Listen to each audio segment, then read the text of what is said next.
mwese mwakoze subscribe kuri Bosco Insight TV, muri abantu b'abagabo, muri abantu b'agaciro, turabashimira cyane. Mukomeze turira ko mudukunde cyane kuko ndege imara y'abakora subscribe, views muduha ari mu Rwanda, ari muri Uganda, Burundi, Tanzania, Kenya, Amerika, Neymar n'ibindi bihugu byose aho muri muhereye. Imana y'umugisha Imana ibishimire, turabakunda cyane. Rero nkuko ibiganiro byacu mwagiye mudusaba muri comment mutwandikira, uyu munsi mwatuje tuzana mu pasiteri, ariko muri iminsi hari amakuru mfite ko yabaye umupasiteri waguye, yarabwirizaga akaririmba ariko iminsi yaraguye. Tumusanze mu rugo rero nkuko mwami dusabye pastor watangiye kugira abantu. Okay, jewe nitwa Brown T cyangwa se Pastor Brown cyangwa se Pastor Chari.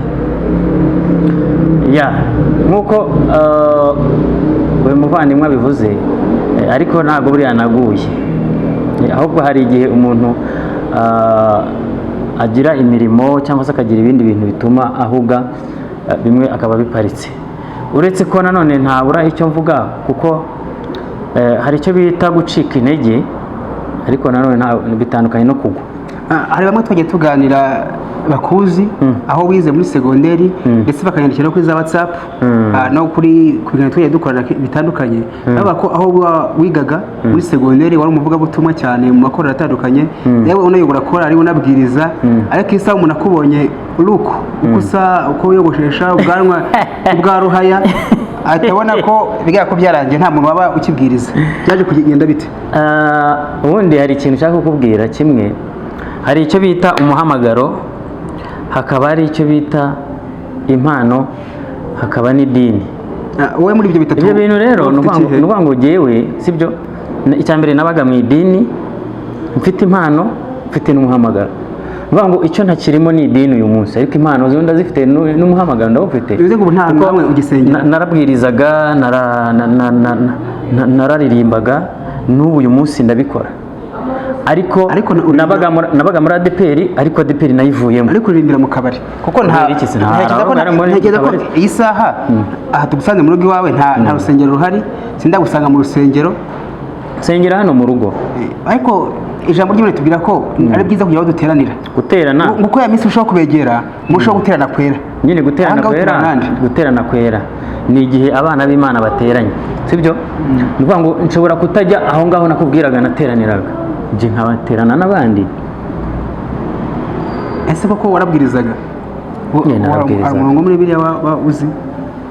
Nta n'umuntu utazi umurongo wo muri Bibiliya. Cyane cyane ngo Matayo 5 bazashya. Mu bantu bose babaho nta muntu n'umwe kereka umuntu utarigeze wumva ijambo cyangwa utarigeze usoma ijambo. Ubu kano kanya ngewe uretse ni ikiganiro gisanzwe, ariko ntabwo ari gahunda yo kubwiriza nazana Bibiliya nkabwiriza, sibyo? Ariko ubu ngubu ni ikiganiro gisanzwe. We rero ugize uti ngo naraguye, ntabwo naguye kuko urabona n'abatureba kuri kamera biragaragara. Gute se ugiye kuvuze ngo imyogoshere ntacyo itwaye, n'imyambarire ntacyo itwaye, ariko n'ubwanwa ntacyo butwaye. Ariko buriya umukozi w'Imana agomba kuba afite ukuntu agaragara ku buryo n'abamubonye mu ntaho za mbuto. Ijambo ry'Imana tubwira neza ko muzamenyera ku mbuto zabo. None se ninde wabwira ko uri umupasiteri w'ubuvuga butumwa kabyo muri comment bambwira buri munsi, n'ubu urabona muri comment bari bumwe ubura bwanwa bwiza bwe kabugabanya? Ubwanwa ntacyo butwaye, ubwanwa ni design, ni Imana yabuduhaye. Ubu butanari wowe ubwo hari uwabibona nabi, sibyo? Kandi nanjye ndabukunda, nubwo wenda hari igihe rimwe na rimwe umuntu aba muri societe itabwemera cyangwa itabukunda, ariko ubwanwa ntacyo butwaye. Ni kimwe n'uwavuga urumva ko ijwi ryawe ryagiye ntabwo abasha kuririmba. Ijwi rirahari ndaririmba. Ngo duhaga freestyle twumve ku ndirimbo wenda wumva yafashaga abantu ibihe byose. Kuko abantu muri Amerika banyandikira bati uriya muhungu rwose yarimbaga muri segonderi, tukumva turafashijwe. Ariko twabajwe n'uburyo asigaye yarabaye. Byaje kugenda bite? Ubu arakarimbo warimba ngo tubumve ko ari wowe nyirizina, batumva ko ari AI. Mpagaze ngo numve inkuru ziravuze, nabaza ni bande ati nabera bo mw'iyi si, ese barava hehe muri ya si imibabaro, ese barajya hehe mu ijuru iwabo mu byishimo. n'akandi urumva ko ririmo riraza nubwo wenda ubona ko harimo akantu k'ikaraza gace udaruka mu cyumba utagisenga ariko wumva ko nibura ndasenga ariko iyo umuntu ubundi nigeze ngira ngo ndakwibuka twize kurimbana ahantu muri korari hari niba twatwira ngo namantangara iyo nkubonye umva ko mbiziho sangurengeye ko ambwiye kandi ijwi ryawe rindutira amajwi yose namarumva none se urumva ko nanjye karimo nyine nyiri mu muhamagaro ni ukuvuga ngo oya nta muhamagaro wowe umuhamagaro wawe ni uwo kwigisha hanyuma se waje kwisanga ute uvuye mu idini umva icyo nshaka kubwira umubara kuri telefone wambwiraga ko rimwe waga uri mu idini wumva ko ari ahantu wagira ubuhungiro wagira umunezero wagira ibyishimo ariko wagera mu idini ugasanga harimo bamwe mu banyedini simvuga bose rero reka nkwereke baguhemukiye cyane bigatuma wumva uzinutswe gusenga cyane cyangwa guterana ntabwo gusenga kuko nsenga Imana ntabwo nsenga abantu nta nubwo ahubwo ikintu nazinutswe giye guterana n'abandi ni idini wabyumvishije guterana n'abandi ndaterana sibyo buri ushobora no kujya mu cyumba cy'amasengesho ushobora no kujya ahantu abantu bagiye mu butayu uretse ko ubuntu nabonye basigaye bafunga ejo bundi nabonye ibintu kuri YouTube inuze kwasiteri yanditse ngo ribu ngo muri imodoka tugende tujye kubafunga sinzi ngo ni abantu bari bateraniye ku musozi biriya byo urabonaga umuntu yarifata akajya munsi y'umusozi akaryama mu muvumo agapfiramo nuko agiye mu mazi ngo ndagusengera mu mazi menshi ubwo byashyira ubuzima bwawe mu kaga hanyuma tubatse ku ngingo yacu ni nk'ikihe kintu cyatumye mu idini wumva wanze idini cyane ku buryo ni nk'ikihe gikomere byagusigiye reka nkwereke ikintu cyamenye ngiye kubwira abanyedini barakabye urumva Bibiliya ivuga ngo ntimugakabye gukiranuka icyo bita gukabya gukiranuka hari umuntu uba mu idini akagendera ku mategeko amahame amabwiriza y'idini mbese akaba imbata y'idini bijyanye n'inakubwiraga noneho yamara kuba imbata y'idini ariko noneho wowe muri we ni nawe ubwibone buturuka we akumva yuko ahubwo ari umukiranutsi mbese nk'idini ari urugo rwe ariko ugasanga uwo muntu hari abantu benshi ahutaza hari abantu benshi acumuza hari abantu benshi agusha wabyumvishije bene nk'uwo nawe ucira abantu imanza yego mu idini habamo indyarya urumva mu idini habamo abanyabyaha mu idini habamo indyarya zihishamo kandi yewe niba ari cyo kintu cyanatumye mva muri ADPR ni uburyarya bw'abarokore bakwereka ko bagukunze ariko ngiye kuguha ubuhamya bumwe nabaga hariya Nyakabanda ahantu bita muri Karabayi hari urusengero rubamo harimo umwarimu ni nawe wanyigishije igice ntabwo muvuze n'abandi bashobora kuba atari we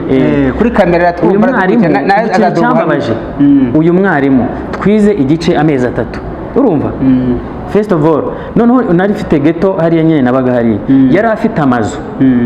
noneho ndabyibuka icyo gihe nari nabuze amafaranga yo kwishyura inzu ndagenda ndamubwira nti ari kwigisha igice noneho umuntu andangira inzu iwe ngiyeyo nsangane nawe uhari ndamubwira nti Yesu ashimwe nari nabuze inzu none bambwiye ko hano ihari arambwira ngo ni amezi 2 ndamwinginga ngo mu kwezi kumwe ndamwinginga namubwira nti mwari mukozi w'Imana aranje arambwira ngo iby'ubukozi bw'Imana ntukabizane muri business aho hantu karankomerekeje uzi ko kwigisha ngo mugire neza narakora icyo gihe nari umwagenti ariko ntabwo nari mfite amafaranga yo kwishyura amezi 2 ariko ndamwinginga namubwira nti ngaya ndayafite kandi mfasha nk'umuntu uzaza nkwishyura neza icyo gihe arayinyima ndababara ndavuga nti iki cyarimo ni igifarisayo wumva umucumuri ikindi cya kabiri uwo muntu kandi ka kabiri yambabajeho tujya kubazwa turi hafi kujya kubatizwa umwana w'umukobwa yaje yasutse ibituta urabizi kuko ndi babuhe imisatsi yari afite imisatsi myinshi uwo mukobwa noneho haza yaboshye ibintu anatega igitambaro ariko akana kagenzi ke karamurega kamurega kuri mwarimu uti uriya muntu we urumva ADEPR nyine igira ibizirizo nk'iyo ngiyo can you imagine arangije amubwira ati ngwino hano ati kuramo igitambaro turebe asanga nyine wa mwana yagize gute yafashemo ibituta yabashye umusatsi hari ahantu wakabaye uhita ubwira uwo mwana uti wenda ntabwo bino bintu byemewe muri ADEPR ntabwo tubyemera ariko izina ry'Imana yise yanga ko abatizwa umwana ararira arakumbagara turabamwinga tumubwira ati wa mwamufashije uko biriya bintu wenda atabyongera urumva ati nawe akabatizwa umwana yararize amarira arira ikivu icyo kintu rero ni kimwe icyo kintu ni kimwe icya kabiri cyatumye mva muri ADEPR nabaga muri korali ariko naje kugira ikibazo mbwira korali ndayibwiye mbwira ikibazo ifite kandi twajya dutanga amafaranga ngo ya kotizasiyo ngo yo kugura ngo inifomo ngo yo kugira gute na gute ngo gukoresha ibyuma ngo kugura abashyitsi n'ibindi byose twajya tuyatanga amafaranga twatangaga korali ariko nagize ikibazo mbwira korali ngo imfashe barangije barandeba ikibazo nkizingamo ubumwe kirinda kirangira nta n'uwunsuye byibuze no mu rugo nabati umukozi w'Imana agize ibyaha bitambuga rero ni aba bantu byarya ni inyamaswa bigira abakozi b'Imana kandi ari indyarya mbese biyambika uruhu rw'intama imbere ari amasega aryana na Bibiliya bivuga uretse n'ibyo hari n'ubundi bugome nagiye mbona muri ADEPR abantu b'abakristu bamwe barwana abandi bahangana abandi urumva nigeze kubona umupasiteri hari Nyamata mu gace k'inyamata umupasiteri hari umupasiteri wo muri ADEPR icyo gihe yari ahantu bita Nyagihunika wenda abahazi barahazi hari umupasiteri ndabyibuka icyo gihe yigeze ku inka ze zigeze kona ahantu abantu barazifata bazifashe uwo mupasiteri yaraje n'umupanga arabanga umutande kuri inka ndatema umuntu urumva ari umukozi w'Imana ajya ku ruhimbi yego ndagera bari pasiteri wanyereka yatemye umuntu urumva rero ntakagire umuntu wirefera cyane ku idini buriya kami ka muntu n'umutima we mukizwe ni mu mutima kandi agakiza n'abantu bose urusengero rwiza n'umutima w'umuntu rero nuvuga ngo ntiwite ku myambaro ntiwite ku nyogosho ntiwite kuri makiyaje wanda abantu bitera n'ibi by'amabiju abantu bakunda gucira imanza bavuze ko ADEPR bicira imanza memo nabyo twabuze tuvuga ngo byo kunywa inzoga uvuga ngo kuki ngo usanze ngo ndimo ndanywa akantu urumva ntabwo naguye cyangwa se ngo hari ntayo ngushije kuko ntawe ngize icyo ngira wenda umuntu ngo hari icyo mugize ngo ndamugushije jewe nzi neza yuko mbana n'abantu bose amahoro kuko biravuga ngo duharanire kubana n'abantu bose amahoro sibyo ikindi cya kabiri Yesu yaravuze ngo si umwana w'umuntu nagaruka azasanga kwizera ko kiri mu isi jewe ngira kwizera nizera Imana ntawe nizereramo urumva nizerera muri Yesu ku giti cyanjye uwaza kuncira urubanza rero ibyo biramureba I don't care nyuma rero y'ubuhamya buto udusangije n'ibikomere nabyo mu madini atandukanye wumva urafashe umwanzuro ko nta dini uzongera kujyamo oya idini n'ubundi ndasenga bumbarizwa muri wenda kuvuga idini hano oya Blessing Miracle Church uretse ariko n'indi dini risenga Imana ryemera Kristo umwami n'umukiza ryemera umwuka wera iryo narisengeramo nariteraniramo ariko ntabwo najya kuba imbata yaryo ubu nibura ariko ibikomere bitangiye gukira ku buryo wumva byaranakize kubera ko byaranakize ibyo ngibyo urumva gusa ahubwo naje gusanga muri aya macaci bacira imanza ariho hantu haba abantu bagira urukundo mbese warahageze wumva hagira ihumure cyane rwose abantu barankunda muri ADEPR ntabwo najyaga nasabaga no kuririmba no kwa kundi kujya gushima Imana nta n'indirimbo bampaga ngo ndirimbe ariko nagiye muri cacizi bakajya n'ibiterane bakajya bampamagara nkiririmbira bene niba ikintu kibabaza umuhanzi arakareka uri gushima Imana mutima wanjye okay shima Imana oya buze ntabwo nshaka kuririmba none ntabwo ni muri mudo wo kuririmba ariko ikintu nshaka kukubwira niba uzumve ikintu kirimo kirababaza ngo yago kituma ngo arira ngo n'abantu bagiye birengagiza indirimbo ze niba ikintu kibabaza kuba uri umuhanzi ufite indirimbo ariko abakaguhaye performance abakaguhaye ahantu wenda umwanya ngo uririmbe bakagukinagaza izo ndimo zawe ntuziririmbe ibyo bintu birakubabaza ariko ba ntabwo wakwita ku muntu umwe yaguye mu kintu mu idini runaka oya ni bose muri rusange ntabwo ari bose kuko idini n'abantu benshi mu gihugu harimo abantu benshi basenga muri iryo dini ariko umwe niba yakubabaje ntibyatuma baciraho urubanza bose ko ari abakozi babi okay muri bo ntabwo bose ari babi icyo nakumva abo bose ari babi umutima wawe ni wo kumenya ukuri ntugacira abantu imanza kandi humura ejo hari ubuzima bwiza ubuzima bwiza ntabwo ngiye guhumurizwa njye ntagahumuriza umuntu ahubwo ibyo byararangiye reka duhumurizanye rero cyangwa dukomezanye hari indirimbo yitwa niba ari iya Holy Nation niba ari ukuboko kw'iburyo yo mu Gatenga yitwa dukomezanye ni nziza cyane igitabo cy'indirimbo kivuga ngo aba Yesu bishimira izina rye ryiza ribamara umubabaro kandi kanatinyura iryo raba ryo zina wizera ntukizera abantu bo kandi abamwiringiye abo ntibazakorwa n'isoni kuko numva nawe ugiye kuzaba pasiteri ariko n'ubundi abadukurikira bizi ko ndi pasiteri rero ikiganiro cyacu ni ikiganiro gitoya dushimira ko kudukurikira kuri Bosco Internet TV ndetse na Inguni Zose TV munyarukire ku Nguni Zose TV cyangwa se Brown Entertainment abamudusabaga ngo twamubazaniye murumva ko agihari agikomeye mu byizerwa aririmba asigaye Imana umugisha Imana ibambera umugisha mwinshi cyane nawe urebye video ukarangiza ugakora subscribe na like Imana ukubire karindwi turakunda ibyacu nagaruka ciao ciao witeka bishimira